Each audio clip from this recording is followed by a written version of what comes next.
Palavra de Deus para os nossos corações, Salmo 42, versículo 11. Porque você está batido, ó minha alma, porque se perturba dentro de mim. Espere em Deus, pois ainda o louvarei, a Ele, meu auxílio e Deus meu.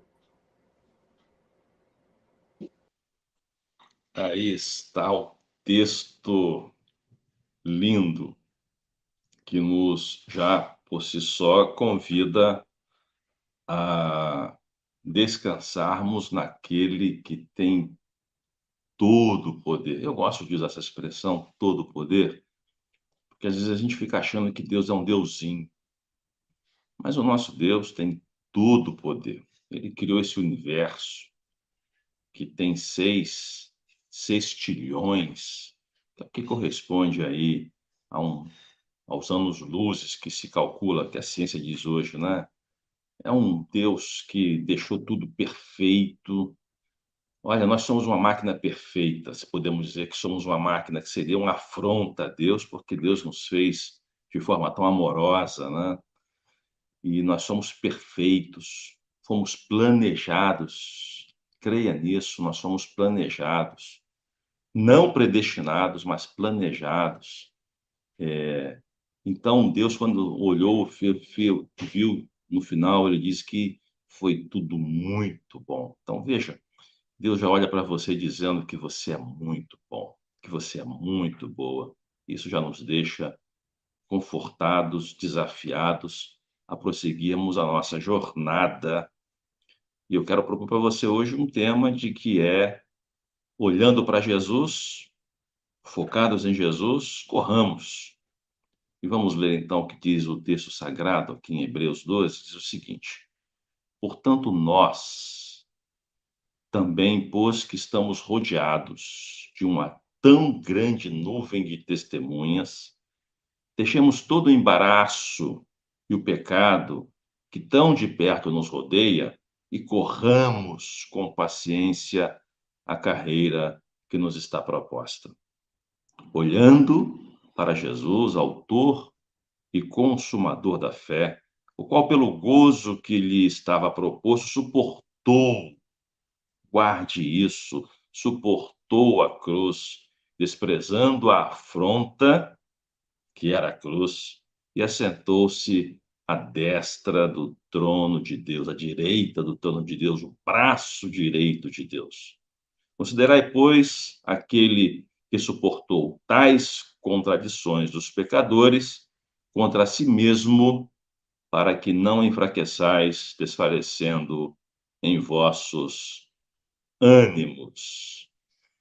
Esse é um texto que, quando você olha o texto anterior, o capítulo 11, o escritor faz uma narrativa dos heróis da fé, daqueles que suportaram tantas vicissitudes, tantas dificuldades, tantas tragédias, mas não deixaram de olhar para o autor da fé deles. E eles marcharam. Então, quando as dificuldades elas vêm e elas vêm para todos, o recado bíblico é simples: continuem marchando, não parem.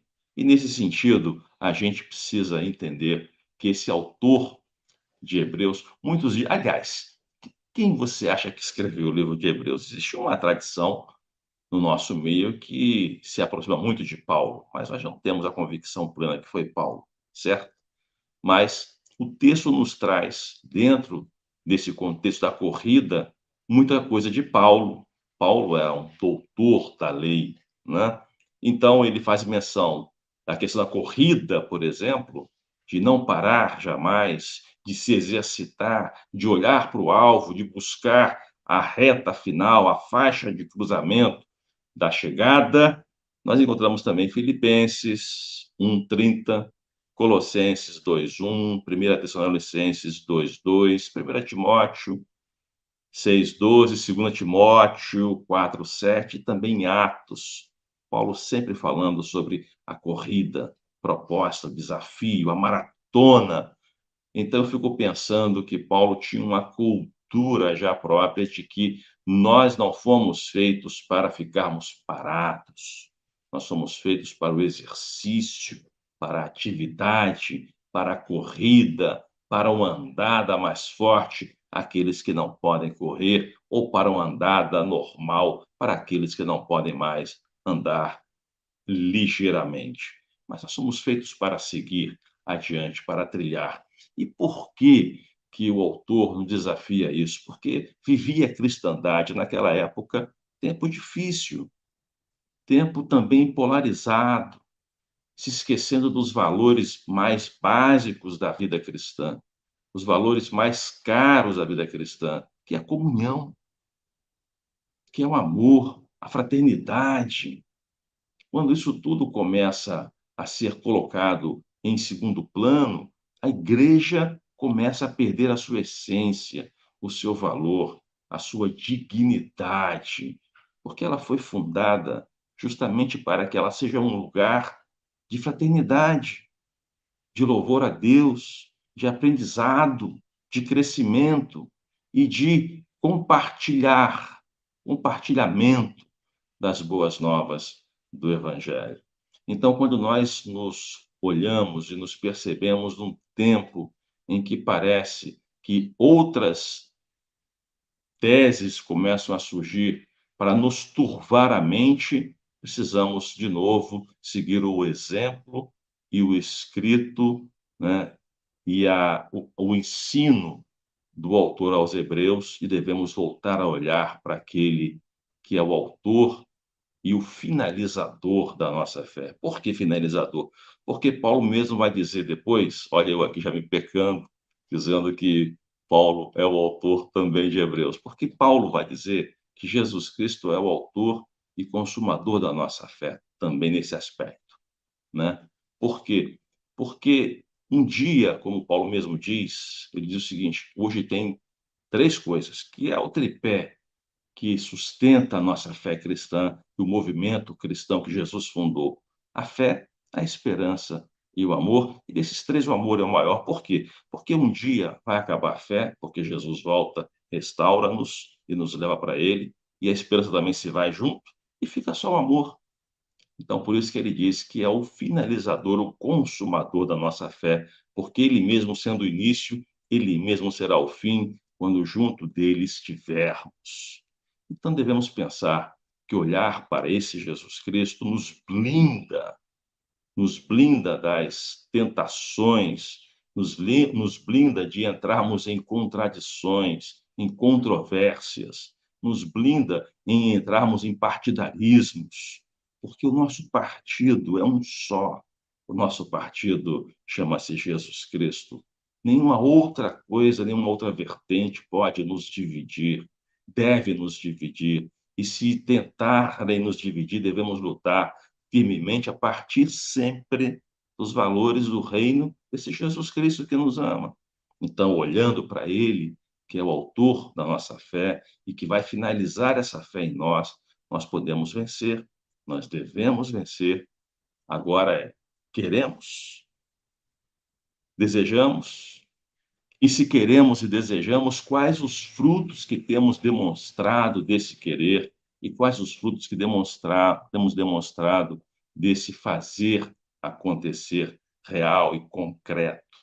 Precisamos demonstrar, né? Somos desafiados a revelar às pessoas qual é a razão da nossa esperança, né? É sermos como os outros que criticam sempre, é sermos como os outros que se arvoram por uma perspectiva do momento que vai passar, que é modismo, ou simplesmente continuamos como tem que ser simples a nossa perspectiva, fitos no o nosso olhar naquele que é a razão da nossa fé. Então, um corredor que almeja vencer lembra sempre do significado da cruz. Um cristão que almeja vencer, que almeja ser triunfal na sua jornada aqui no momento que está vivendo, ele não pode esquecer da cruz de Jesus. A cruz nos é algo real e concreto. Ela aconteceu. E foi na cruz que Jesus finalizou o seu projeto, mas foi na cruz que Jesus também, e foi de lá que foi posto no sepulcro, e o final não terminou ali, porque Deus o ressuscitou. A corrida que Jesus se propôs, projeto de Deus para ele, ele comprou o projeto, foi essa, sabedor que tinha uma cruz e que essa cruz não seria a bandeirada final. Essa cruz seria um espaçozinho para que ele pudesse, logo em seguida, receber a bandeirada final. Porque ele foi, porque ele conseguiu, porque se preparou. Não abriu mão de se preparar. E se preparou como? Ouvindo as boas novas da própria Bíblia, seguindo as orientações da própria Bíblia, buscando estar com pessoas que são desejosas de conhecer o Deus da Bíblia, pessoas que queiram e desejam sempre estar firmes a partir dos valores da Bíblia.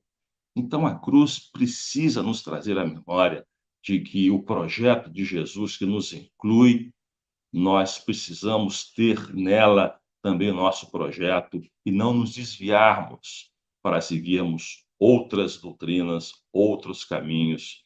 Devemos ficar firmes naquele que é o caminho, naquele que de fato foi a cruz. Um corredor almeja vencer, ele também é convencido de que a fé não pode ser tratada como mercadoria. Esse é um problema que se enfrentava já naquela época. A fé não é mercadoria.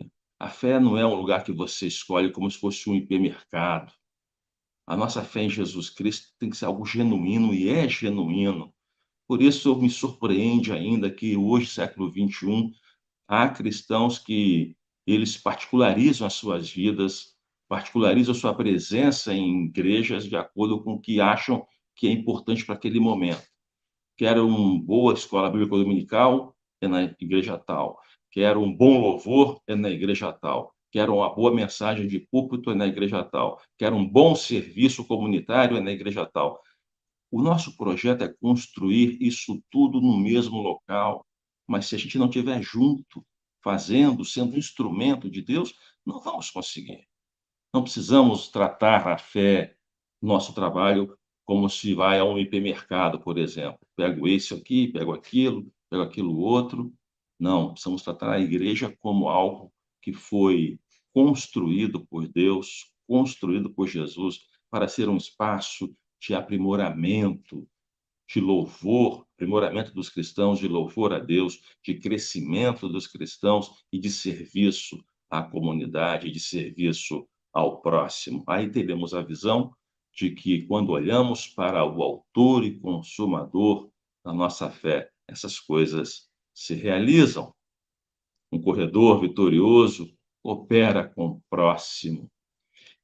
Se podemos, irmãos, definir o que é o evangelho, o que é o valor, o que é o mais importante na vida de um cristão, quais são os mandamentos que devam torná-lo mais e mais, é esse: amar a Deus e amar ao próximo. Jesus resumiu tudo isso nisso. Amar ao próximo como você se ama. Ninguém quer o mal a si próprio. Então, se eu não quero a mim, não posso querer ao próximo também. Então, a fé que nós buscamos, o momento que nós vivemos, precisa ser o momento que dediquemos mais tempo ao próximo, que dediquemos mais tempo ao outro, porque eles precisam saber, e só vão saber que são amados de Deus se a gente viver com eles, se a gente conviver com eles. Porque falar Deus te ama não tem sentido nenhum. O sentido está a pessoa perceber que é amada de Deus quando você está ali para socorrê-la, para ajudá-la, para confortá-la, para dar a ela o que ela precisa naquele momento. Aí tenhamos todos essa convicção, e aí sim o amor será real, será poderoso naquela vida. Então, fica aí a nossa mensagem, fica aí nosso desafio, seguir marchando, mas olhando para Jesus, que é o autor e consumador da nossa fé. Então, se fazemos isso, seremos com certeza absoluta, mesmo que venham os vendavais, as tormentas, as dificuldades, seremos vitoriosos, porque Deus está conosco. Fiquem muito bem e até o nosso próximo encontro. Mas agora, para encorajá-lo, vamos ouvir uma música Eu Decidi. Decida você também a seguir olhando sempre para Jesus.